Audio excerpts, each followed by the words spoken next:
चित्रपटाच्या सुरुवातीला सेबॅस्टियन नावाचा एक शास्त्रज्ञ दाखवला जातो, ज्याने मागील काही वर्षाच्या अथक प्रयत्नानंतर एका अशा औषधाचा शोध लावलेला असतो की ज्यामुळे जिवंत प्राणी किंवा मनुष्य हा अदृश्य होऊ शकत असतो. परंतु त्याला अशा औषधाचा शोध लागलेला नसतो की अदृश्य झालेला प्राणी किंवा मनुष्य पुन्हा सदृश्य होऊ शकेल. आणि या प्रोजेक्टवर तो मागील एका वर्षापासून काम करत असतो. या औषधाच्या साहाय्याने त्याने अनेक प्राण्यांना अदृश्य बनवलेले असते आणि त्यांना पुन्हा सदृश्य करण्यासाठी तो अहोरात्र प्रयत्न करत असतो. शेवटी त्याच्या प्रयत्नाला यश मिळते आणि अदृश्य झालेले प्राणी किंवा मनुष्य यांना पुन्हा सदृश्य करणाऱ्या औषधाचा शोध त्याला लागतो. अदृश्य झालेल्या व्यक्तींना पुन्हा सदृश्य करण्याचा शोध लागल्यामुळे ही बाब तो आपल्या सहकाऱ्यांना सांगतो आणि लॅबमध्ये एकत्र बोलवतो. या ठिकाणी अदृश्य केलेल्या गोरिलाला त्या ठिकाणी पुन्हा सदृश्य करण्यासाठी अवगुंगीचे औषध देऊन त्याला बेडला बांधून ठेवण्यात येते आणि त्याला सेबॅस्टियनने लावलेल्या नवीन औषधाचा इंजेक्शनद्वारे त्याच्या शरीरामध्ये सोडले जाते. गोरिलाच्या शरीरामध्ये औषधाने प्रवेश केल्यानंतर गोरिलाला अतिशय वेदना होतात. त्याचबरोबर त्याचे हार्टबीट देखील अतिशय कमी होतात आणि एक वेळ अशी येते की गोरिला जिवंत राहणार नाही असे सर्वांना वाटते. परंतु डॉक्टर त्यानंतर त्याच्या हृदयाला शॉक देण्याचा निर्णय घेतात. त्याच्या हृदयाला शॉक दिल्यानंतर त्याच्या हृदयाचे हार्टबीट देखील हे स्थिर होतात. त्याचबरोबर गोरिला हळूहळू आपल्या पूर्वपदावर येतो आणि तो सर्वांना दिसू लागतो. या प्रयोगाच्या यशानंतर लॅबमध्ये सर्वजण खुश होतात आणि सर्वत्र आनंदाचे वातावरण निर्माण होते. यानंतर आपल्याला समजते की हा शोध मिलिटरीसाठी लावण्यात आलेला होता.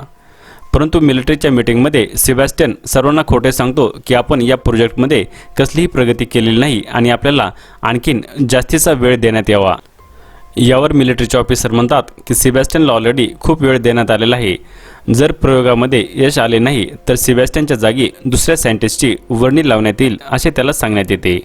त्यानंतर बाहेर आल्यानंतर सेबॅस्टियनचे साथीदार लिंडा आणि मॅथ्यूज त्याला विचारतात की तू खोटं का बोललास. तेव्हा सेबॅस्टियन सांगतो की मला हा प्रयोग प्रथम माणसावर करून दाखवायचा आहे, त्यानंतरच हा प्रयोग मी जगासमोर आणणार आहे.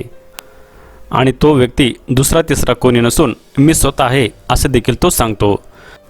पुन्हा सेबॅस्टियन सर्वांना लॅबमध्ये बोलवतो आणि या ठिकाणी तो पुन्हा एकदा खोटे बोलतो. आर्मीने आपल्याला हा प्रयोग माणसावर करण्याची परमिशन दिली आहे असे तो सर्वांना सांगतो. परंतु प्रत्यक्षामध्ये अशी परमिशन दिलेली नसती.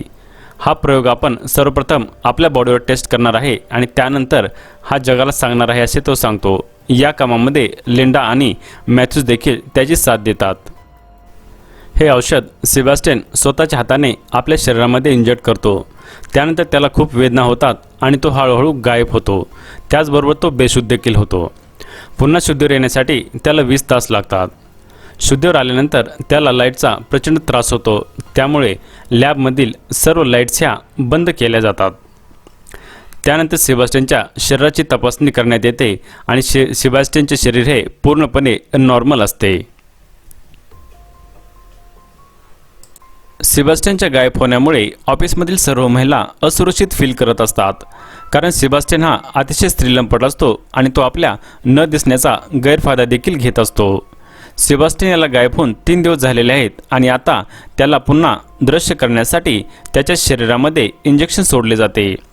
त्यामुळे सेबॅस्टियन याला अतिशय वेदना होतात, परंतु तो सदृश्य देखील होत नाही. एक वेळ अशी येते की सेबॅस्टियन आपला जीव गमावते की काय असे वाटते. त्यानंतर सर्वजण मिळून एक पर्याय शोधतात आणि सेबॅस्टियनला एक कृत्रिम मास्क देतात. त्यामुळे सर्वजण सेबॅस्टियनला कधीही पाहू शकतात. या सर्व घटनेमुळे सेबॅस्टियन अतिशय फ्रस्ट्रेट होतो आणि त्याचा सर्व राग तो मॅथ्यूजवर काढतो आणि तू 10 दिवसामध्ये जेवढं मला त्रास दिला आहे तेवढा मी माझ्या आयुष्यामध्ये पाहिलेला नाही असे देखील म्हणतो. सेबॅस्टियन हा पुन्हा विजिबल होत नसल्यामुळे तो अतिशय मानसिक तणावाखाली असतो. त्याचबरोबर तो मागील काही दिवसापासून लॅबमध्ये अडकून पडलेला असतो. त्याला एकदाचं लॅबच्या बाहेर जायचं असतं. सेबॅस्टियन हा एकदा सर्वांना न सांगता तो लॅबच्या बाहेर पडतो आणि तो सरळ आपल्या घरी जातो. घरी गेल्यानंतर त्याची नजर आपल्या शेजारी राहणाऱ्या एका मुलीकडे पडते, जिच्यावर तो मागील काही दिवसापासून नजर ठेवून असतो. त्याला लक्षात येते की आपण अदृश्य आहे आणि आपण कोणाला दिसत नाही. तेव्हा तो त्या मुलीच्या घरी जातो आणि तो सरळ तिच्या घरामध्ये प्रवेश करतो. घरामध्ये प्रवेश केल्यानंतर तो अदृश्यपणाचा फायदा घेत त्या मुलीवर जबरदस्ती करतो. लिंडा जेव्हा सेबॅस्टियनच्या घरी जाते तेव्हा तिला सेबॅस्टियनचा मास्क भेटतो आणि ही बाब ती त्वरित लॅबमधील आपल्या सहकाऱ्यांना सांगते आणि कशा प्रकारे सेबॅस्टियन हा आपल्यासाठी धोकादायक ठरत आहे असे ती सांगते। त्याच दरम्यान सेबॅस्टियन हा ऑफिसमध्ये पोहोचतो। ऑफिसमध्ये पोहोचल्यानंतर ती सेबॅस्टियनला समजावून सांगते जर तो पुन्हा बिना मास्कचा बाहेर गेला तर त्याची तक्रार ही आर्मीमध्ये करण्यात येईल।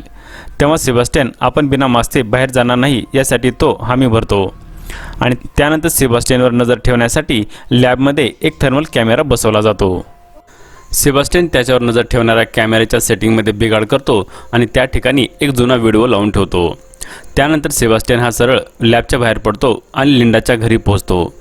लिंडाच्या घरी पोहोचल्यानंतर त्याच्या लक्षात येते की लिंडा आणि मॅथ्यूज हे रिलेशनशिपमध्ये आहेत। तेव्हा तो त्यांच्या खिडकीचे काचे तोडून त्या ठिकाणाहून फरार होतो। लिंडाच्या लक्षात येते की या ठिकाणी सेबॅस्टियनच आलेला होता आणि हे कन्फर्म करण्यासाठी ती लॅबमध्ये फोन करून विचारते। तेव्हा लॅबमधून तिला उत्तर भेटते की सेबॅस्टियन हा लॅबमध्येच सध्या आहे, परंतु तो सेबॅस्टियनने त्या ठिकाणी एक जुनी व्हिडिओ लावल्यामुळे सर्वांची दिशाभूल करण्यामध्ये तो यशस्वी होतो। दुसऱ्या दिवशी जेव्हा सेबॅस्टियन लॅबमध्ये पोहोचतो तेव्हा तो अतिशय चिडलेल्या अवस्थेमध्ये असतो आणि याच दरम्यान तो एका कुत्र्याची हत्या देखील करतो। वेटरन डॉक्टर जेव्हा कुत्र्याला जेवण देण्यासाठी जाते तेव्हा तिच्या लक्षामध्ये ही बाब येते। तेव्हा तिला संशय येतो की ही हत्या सेबॅस्टियनने केली आहे याचा जाब ती त्याला विचारते, परंतु सेबॅस्टियन याला नकार देतो आणि आपला याच्याशी काही संबंध नाही असे सांगतो। याच दरम्यान लॅबमधील कॅमेरा बिघडलेला आहे असे या सर्वांच्या लक्षामध्ये येते। सेबॅस्टियन पुन्हा एकदा लिंडाच्या घरी पोहोचतो आणि याची जाणीव लिंडाला होते। तेव्हा लिंडा यावेळेस स्वतः लॅबमध्ये जाऊन सेबॅस्टियनची शहानिशा करण्याची ठरवते। जेव्हा ती लॅबमध्ये पोहोचते आणि कॅमेऱ्यामध्ये सेबॅस्टियन दिसतो तेव्हा ती खात्री करण्यासाठी बेडकडे जाते आणि बेडवर चेक करते तर तिच्या लक्षात येते की सेबॅस्टियन आपल्या बेडवर नाही आहे। लिंडा व मॅथ्यू ही सर्व माहिती आपल्या सिनियर डॉक्टरला देतात। तेव्हा सिनियर डॉक्टर अतिशय भडकतो आणि या दोघांना त्यांच्या प्रोजेक्टवरनं काढून टाकतो। ते दोघे या ठिकाणावरून निघून जातात। सिनियर डॉक्टर ही सर्व माहिती आपल्या इतर सहकाऱ्यांना देण्याचा प्रयत्न करतो, परंतु त्याच दरम्यान त्याचा फोन हा बंद होऊन जातो। याच दरम्यान सेबॅस्टियन हा त्याच्या डॉक्टरच्या घरी पोहोचतो आणि त्या डॉक्टरला स्विमिंग पूलमध्ये बुडवून मारतो। दुसऱ्या दिवशी लिंडा आणि मॅथ्यूज त्यांच्या सिनियर डॉक्टरच्या कॉलचा वेट करत असतात, कारण त्या दिवशी त्यांची मीटिंग असते। परंतु डॉक्टरचा कॉल न आल्यामुळे लिंडा डॉक्टरच्या घरी फोन लावते आणि कन्फर्म करण्यासाठी विचारते। तेव्हा तिला समजते की डॉक्टरची काल रात्री पाण्यामध्ये बुडून मृत्यू झालेला आहे। तेव्हा लिंडाला शॉक बसतो। मॅथ्यूज आणि लिंडा सेबॅस्टियन याची हकीकत सर्वांना सांगण्याचे ठरवतात, कारण सेबॅस्टियन हा अदृश्य आहे हे केवळ लॅबमधील काही लोकांनाच माहिती असते। त्यासाठी ती सर्वांना फोन लावण्याचा प्रयत्न करते, परंतु तिचा फोन हा डेड येतो। लॅबमधील सर्वजण हे आता लॅबच्या बाहेर पडण्याचा प्रयत्न करतात, परंतु सेबॅस्टियन याने लिफ्टचे सारे कोड हे इनॅक्टिव्ह केलेले असतात, त्यामुळे कोणीही बाहेर पडू शकत नाही। तेव्हा सर्वजण आता सेबॅस्टियनला कसल्याही हालतीमध्ये पकडण्याचा प्रयत्न करतात, कारण सेबॅस्टियन सध्या देखील लॅबमध्येच असतो। ऑफिसमधली एक मुलगी जेव्हा का आपले सामान राहिल्याबद्दल वापस जाते तेव्हा सेबॅस्टियन तिच्यावर हल्ला करतो आणि तिचा गळा दाबून तिला ठार मारतो। आता सर्वांना माहीत झालेले असते की सेबॅस्टियन हा एक एक करून आता सर्वांना मारणार आहे, कारण सेबॅस्टियन आपली असलियत जगासमोर आणण्यासाठी इच्छुक नसतो। तेव्हा एका ट्रेसरच्या सहाय्याने सेबॅस्टियनची लोकेशनची माहिती काढली जाते आणि त्याला पकडण्यासाठी मॅथ्यू आणि त्याच्याबरोबर त्याचा एक सहकारी जातो। तेव्हा सेबॅस्टियन त्यांच्यावर हल्ला करतो। त्याला प्रत्युत्तर म्हणून मॅथ्यू सेबॅस्टियनवर गोळी झाडतो, परंतु ती गोळी सेबॅस्टियनला लागत नाही। सेबॅस्टियनच्या हल्ल्यामध्ये मॅथ्यूचा सहकारी हा गंभीररित्या जखमी होतो आणि त्याला तात्काळ रक्ताची आवश्यकता पडते। रक्त आणण्यासाठी लिंडाची मैत्रिणी जाते, तेव्हा सेबॅस्टियन लिंडाच्या मैत्रिणीवर देखील हल्ला करतो आणि तिला देखील ठार मारून टाकतो। त्याच दरम्यान मॅथ्यूच्या सहकार्याचा देखील यामध्ये मृत्यू होतो। आता लॅबमध्ये लिंडा, मॅथ्यू आणि त्यांचा एक सहकारीच असतो। हे तिघेजण जेव्हा लिंडाच्या मैत्रिणीचा शोध घेतात तेव्हा तिची बॉडी एका फ्रीजरमध्ये मृत अवस्थेत सापडते। मॅथ्यूच्या सहकार्यावर सेबॅस्टियन पाठीमागने वार करतो आणि त्याला ठार मारतो। त्याच्या मदतीला जेव्हा मॅथ्यू जातो तेव्हा मॅथ्यूजवर देखील सेबॅस्टियन हल्ला करतो। सेबॅस्टियनच्या या हल्ल्यामध्ये मॅथ्यूज हा अतिशय गंभीररित्या जखमी होतो। सेबॅस्टियन हा मॅथ्यूज आणि लिंडाला एका फ्रीजरमध्ये कोंडून तो त्या ठिकाणाहून निघून जातो। तो त्यांना थंडीने मारण्याचा प्रयत्न करतो। लिंडा फ्रीजरचा दरवाजा तोडून बाहेर येण्याचा प्रयत्न करते, परंतु त्याला त्यामध्ये यश मिळत नाही। सेबॅस्टियन हा बाहेर जाण्याच्या तयारीमध्ये असतो आणि जाताना तो केमिकलचा एक बॉम्ब बनवतो आणि त्याला टायमर सेट करून तो त्या ठिकाणावरून निघून जातो। इकडे फ्रीजरमध्ये लिंडा ही चुंबकीय शक्तीचा वापर करून फ्रीजर उघडण्यामध्ये यशस्वी होते। त्यानंतर लगेच ती मॅथ्यूच्या बॉडीला बाहेर आणते आणि तिच्या शेजारी एक मोठा जाळ लावते, जेणेकरून मॅथ्यूची थंड झालेली बॉडी पुन्हा एकदा गरम होईल। आता लिंडा ही सेबॅस्टियनचा पाठलाग करते। सेबॅस्टियन त्यावेळेस एका लिफ्टमध्ये असतो।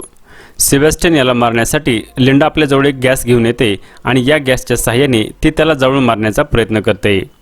या हल्ल्यामध्ये सेबॅस्टियन हा अतिशय गंभीररित्या जळतो आणि त्यामध्ये तो गंभीररित्या जखमी होतो।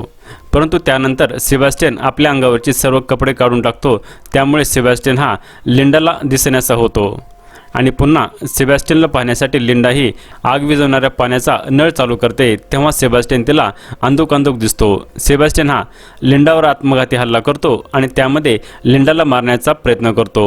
तो तिचा गळा दाबून तिला मारण्याचा प्रयत्न करतो, तेव्हा त्या ठिकाणी मॅथ्यूज तिच्या मदतीला येतो।